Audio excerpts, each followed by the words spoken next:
Welcome to the Minimum Requirements Analysis Framework session for this year's National Wilderness Skills Institute. My name is Dan Van Horen. I'll be your moderator for this session, and here we have Dan Morris. Dan is the United States Forest Service Intermountain Region Wilderness and Wild and Scenic Rivers Program Manager. A little bit of a wilderness celebrity we have in our presence here. Before his current position, he was the Recreation Staff Officer for the Carson Ranger District in Carson City, Nevada. He's actually worked for the Forest Service since 1991, starting as a seasonal on the Sawtooth Wilderness in Idaho, doing 10 years as a working wilderness trails. Over his career, he's developed numerous minimum requirements analyses covering diverse resource management issues. In this session here, we're going to provide a quick refresher on the minimum requirements analysis, or you'll hear the initialism a lot, MRAF or MRAF. And then we'll also apply the MRAF to a real-world wilderness scenario. In this session, we're also joined by an interdisciplinary team of wilderness experts from the Society for Wilderness Stewardship. And also we have Julia Cotter from SWS, or Society for Wilderness Stewardship. Julia, who do we have from SWS, and can they come say hi and give a brief intro of who they are? Yeah, definitely. Jason, Nick, Allie, Michelle, Cody, and Isabel. Do you guys want to introduce yourself? Yeah, I'm Jason. I am now an NRM specialist for SWS, and yeah, I've been working with the organization for a little over a year now. Hey, I'm Allie. I've been with SWS for a few years, and I work in Region 1. My name is Michelle Tanz. I am the program coordinator for SWS, and I'm based out of Region 6. Hey, I'm Nick Barba. I am working with the BLM California State Office on WCM. Hello, my name's Cody. I work with the Bureau of Land Management and at the national headquarters level, which is really fun. So good to meet you guys. Hi, I'm Isabel. I work with the Forest Service Wilderness Character Monitoring Central team, but I've also done WCM work in Region 9. All right. Well, without further ado, welcome, Dan. Good to have you here, Mr. Morris. All right. Yeah, thank you, Dan. And yeah, wilderness celebrity is maybe a little bit strong there. We're going to look at where this minimum requirements analysis process comes from the Wilderness Act. Talk about benefits and applications, go a little bit into the components of the MRAF, how that ties into decision making, and then each agency has a little bit slightly different guidance on when we need to use a MRAF. So we'll touch on those. All right. And all these pictures, what they have in common are prohibited uses. So we've got some structures in there, some motorized equipment and transportation, landing of aircraft, and some commercial activity.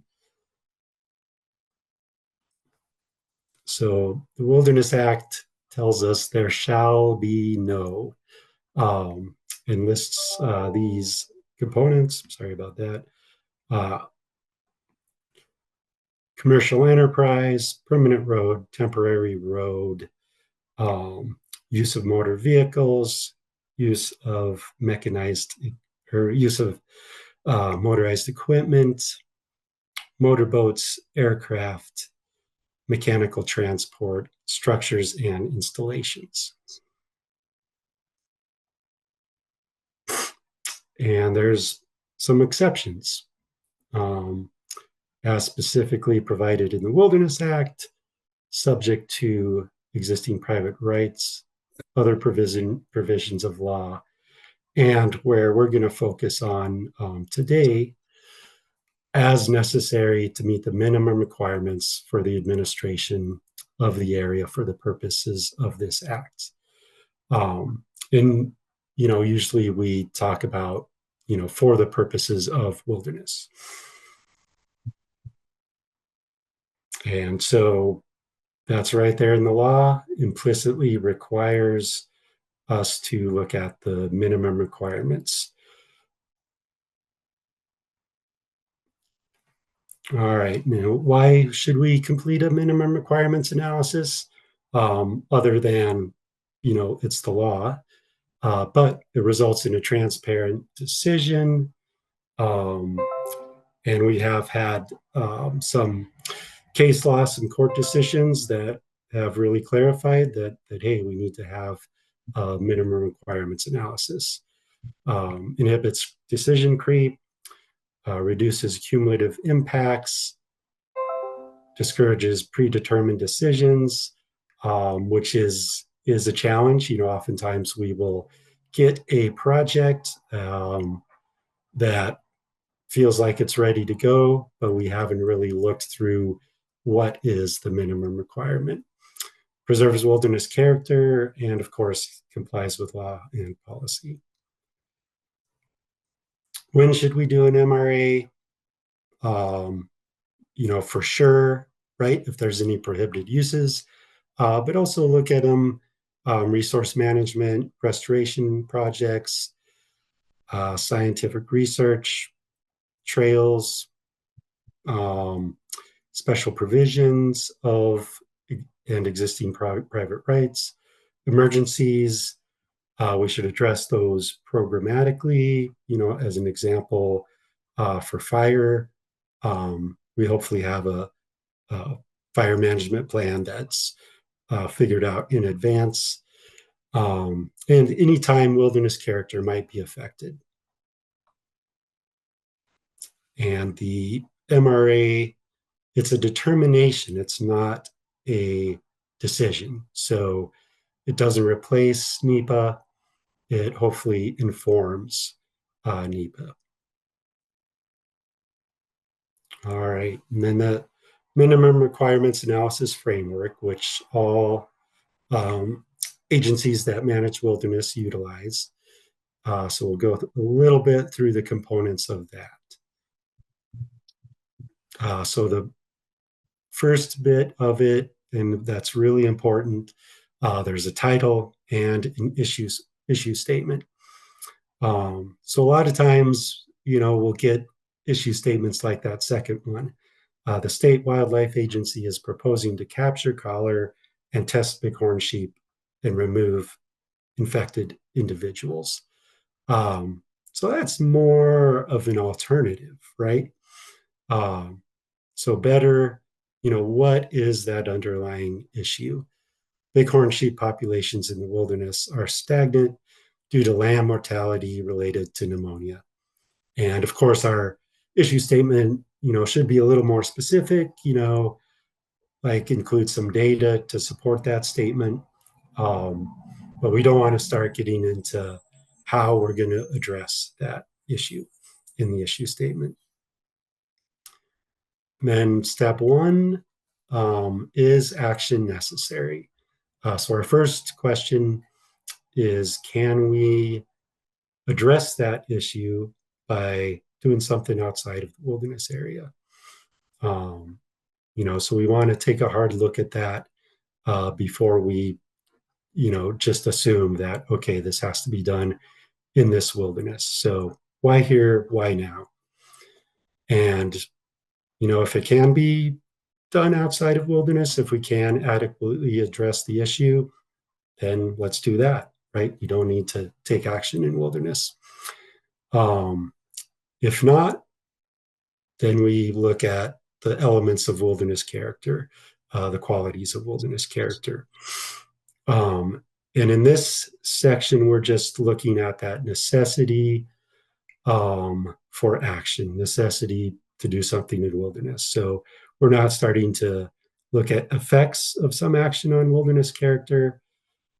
It's like, how is this issue currently affecting wilderness character that may require action? And also, kind of like we talked about, valid existing rights may require action. So an inholding, a landowner may have a road that he's used to access his inholding since before legislation. He has a right of way. That's a valid existing right. So there may be no benefit to wilderness character of allowing him to maintain that road if that's the issue. But because there's that valid existing right, we can go through this process. Special provisions or other laws or directives might compel action. The one we look at a lot, or I end up looking a lot, the Endangered Species Act may require some action. All right, and then we're making that determination. Is there a reason because of wilderness character or valid existing right or special provisions or requirements of another law that we need to take action? If not, we don't need to do anything in wilderness. If so, we continue to step 2. So the first part of step 2, we can look at other direction that allows action. So in a law, if it says shall, that goes in step 1. If it says may, that goes down here in step 2. Maybe some state laws, our own policy, agreements, our management plans, species recovery plans. Those are things that may allow action. One common flaw we see is just way too much information put in this section. All we need is that other direction that is really pertinent to the issue. All right, and then we've got a section for timing requirements. So those may be breeding, nesting seasons, months where there's no snow, hazardous conditions, or maybe there's a time with less visitor use that we might want to look at. And then the next bit is pretty important, identifying workflow components. So those are components that are going to be somewhat common to each alternative that we're going to use to analyze effects to wilderness character. So at a minimum for those components, we want to look at the method to get people and equipment into the wilderness. What are we going to do while we're in wilderness? Method to get people and equipment out of wilderness, and the condition of the resource after the project is done. There might be, more specific components of what we're doing within the wilderness, but those are kind of our minimal things. And, just as an example, our workflow component, transporting people into the wilderness. So that might vary by alternatives. Helicopter, we walk in, we pack in, so that gives us that basis to look at each alternative a little bit separately. All right, and then we get right into alternatives. And we want to make sure we cover a full range of feasible alternatives. Usually we're going to have a proposal from the proponent, whether it's internal, it might even be the wilderness manager. We're looking at rerouting a trail or something like that.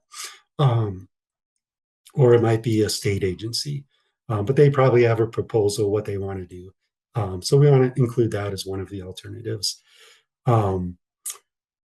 Usually we want to look at a no action and an alternative that does not include any prohibited uses.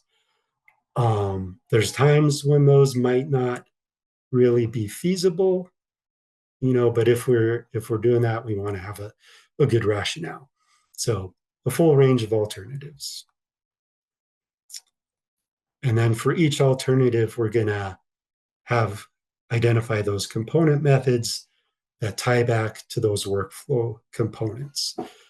So the means of accomplishing each of the workflow components. So like I said, for getting people into the wilderness area, one alternative might be the component method may be, we helicopter those people in. The other alternative may be crew will walk in, but we're going to helicopter in equipment. All right. Then we look at each of those component methods and analyze how those might affect wilderness character.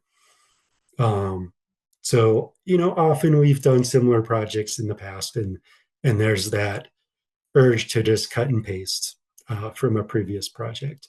That's all right to use as a starting point, but make sure we're looking at each specific situation. So resist that urge to cut and paste. Look at both positive and negative effects. Describe the effects, look at intensity, like helicopter use, pretty high intensity, magnitude, how large of an area we're affecting, and the duration of those impacts. Is it permanent or something that's going to go away over after a few years, or, something that is just during the course of the project. Then after you do each alternative, and you're going to have 3 or 4 probably, there is a section for alternatives dismissed. So we don't want to really go into detail on alternatives that just are not feasible, alternatives that don't actually address the issue. We're not going to look at an alternative that's going to put our crews into harm's way, right? We don't want to look at any unsafe alternative. And then certainly those that have unacceptable impacts where the solution is actually worse for wilderness character than the problem.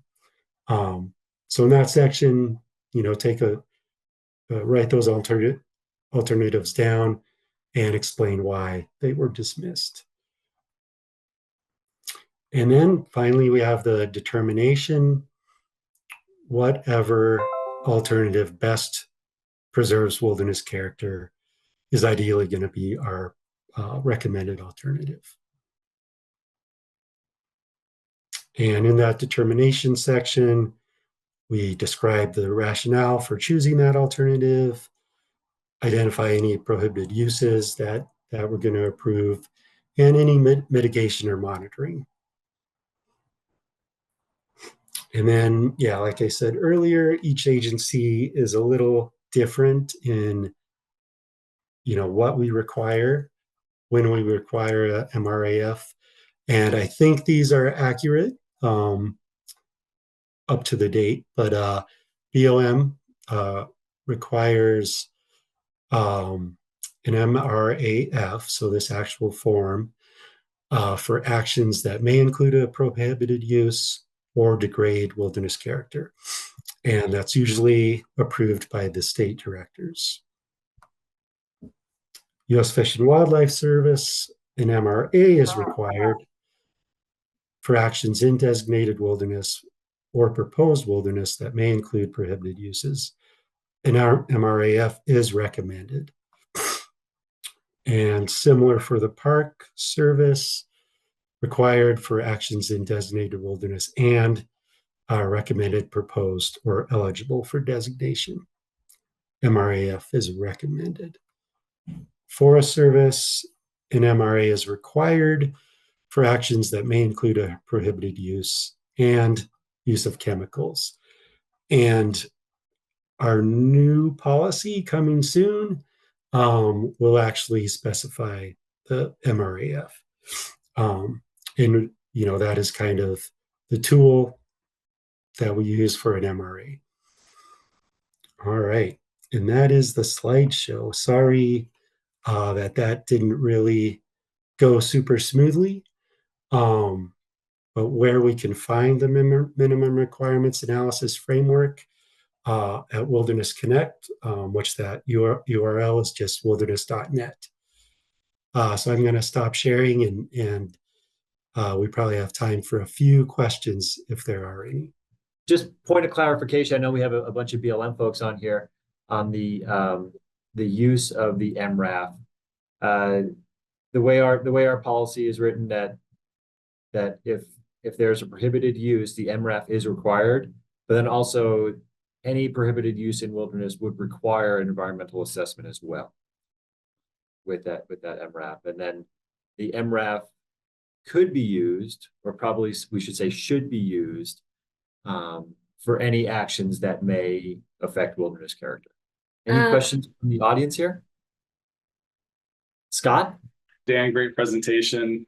So I'm a former line officer, so this is the perspective that I'm asking the questions. So underneath, when we're developing alternatives, the line officer is the one that approves or disapproves moving forward with those alternatives. What's the stance on developing alternatives in MRAF? Would it be the same? Yeah, yeah, I would hope that the line officer is involved at that stage. But often those are developed kind of before line officer gets to look at it.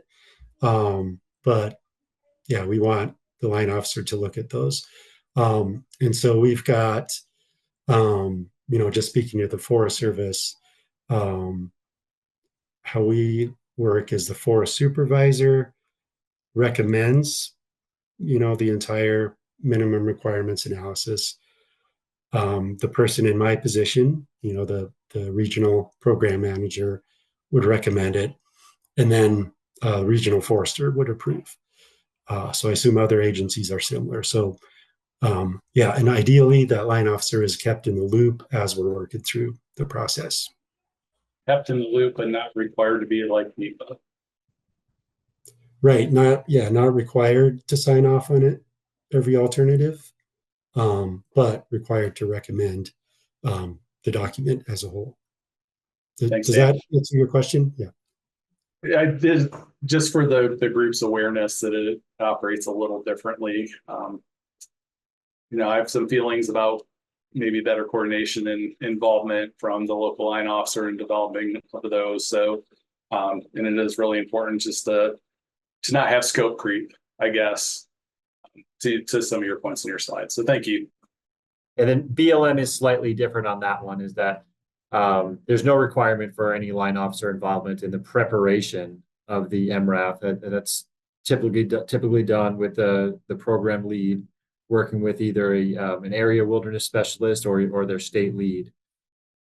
As far as line officers signed off, and any uses that have any 4C prohibited uses, any actions that have 4C prohibited uses, it's actually the state director that has the authority to sign off on those, and that could be delegated down if the unit line officer has training through the Arthur Carhart National Training Center. Thanks, Dan. I was wondering, do you want to set up, so we're going to do a bit of an activity in smaller groups and then reconvene. Dan, do you want to set up the scenario? Yeah, maybe I can just kind of start off. So yeah, have a quick scenario for you guys to look at. It's pretty common one. We've got some invasive plants within a wilderness area, and want to figure out, how to address those. So, with this scenario, I think our group leaders will have access to the MRAF form to kind of work through that based on this scenario. So, I think areas to focus on are, that issue statement, those workflow components, and then hopefully there's time to really get into some different alternatives. And then there's the kind of scenario write-up, and then there's also, we've got a document about that specific plant, musk thistle, and there's certain, kind of the best ways to treat it. So hopefully that's a good discussion for you guys. And yeah, Julia, anything else to add? So yeah, what we're asking you guys to do is, in a group, introduce yourselves, talk through this scenario, think about some alternatives and how each alternative is going to impact wilderness character and some of the trade-offs there. and hopefully decide on like one or two alternatives to recommend. And then we're gonna come back and share and see if people came to the same conclusions and decisions. Yeah, I think that's all. So I think we're gonna get started. You're gonna have about 30 minutes with your group. A few minutes later. Jan, do you wanna like do any more chatting about, or should we just do a report out on how each group, how it went and what you guys decided? Yeah, I think just jump into report outs. Well, Cody, do you guys have a person to kind of present out? Yes. Sarah, would you like to? It's funny, we're the only two Boston-based BLM folks in the world. Crazy coincidence. So that is pretty crazy. I'm glad I put you guys in the same group. Glad we could meet. Yeah, so our group started out, we got our title as Hendry's Creek Invasive Plants and the issue statement of musk thistle infestation discovered in Hendry's Creek area. And we didn't think it could be resolved outside of the wilderness area. And our only place of wilderness character impact was on natural. And we also didn't find any impacts on valid existing rights or other laws. So can jump into our timing considerations where potential like snow and weather in the winter, and then treating the plants before they went to seed. And our first alternative was using herbicides or biological controls and then potentially reseeding the area. So just walking in, using the herbicides and reseeding and leaving. And then our second was having people come in and hand pull out the weeds and then reseeding the area. And our third was a combination of 1 and 2. And then we had our no action solution. And we walked through the wilderness character for each of those. And for our first one, found that it had a negative impact on untrammeled and a positive impact on natural, and a positive impact through reseeding on primitive recreation, and everything else it didn't have an effect. And about the same impacts for hand pulling, but we decided to a lesser degree. So our group decided to go with our second alternative of having people walk in and out and hand pull. Great, thank Awesome. you. Wow, you guys are super efficient. Yeah, wow, you guys covered all the bases. That was awesome. Yeah, Nick, does your group want to go next? Sure. We were so engrossed in our conversation, we didn't identify a speaker, so I will take the lead on that. But we really went through a really similar process as Cody's team. The alternative we decided on was a combination, and that was really for the larger and farther patch, saying that we should use pesticide there, or herbicide, and I would say our other kind of what we can add on, our big considerations were timing, those uncontrollable timing requirements. We were thinking, so we have a lot of recreation and stock use in that area, so we want to do it on a lower season frequency of use there. We want to do it in a season where there's not high stream flow in that ephemeral stream. And Katie had even looked up that this wilderness is in Nevada, and that there could even be like snow or weather timing requirements that we might be looking at. Yeah, hand pulling for those first couple, and then with a kind of more detailed considerative process of herbicide for that farther and larger patch. Awesome. Yeah, I'm glad that you guys that sounds like you guys got really in depth. It's awesome that you were looking up the location and doing like the seasonal and weather considerations also. Nice. Jason, does your group want to go next?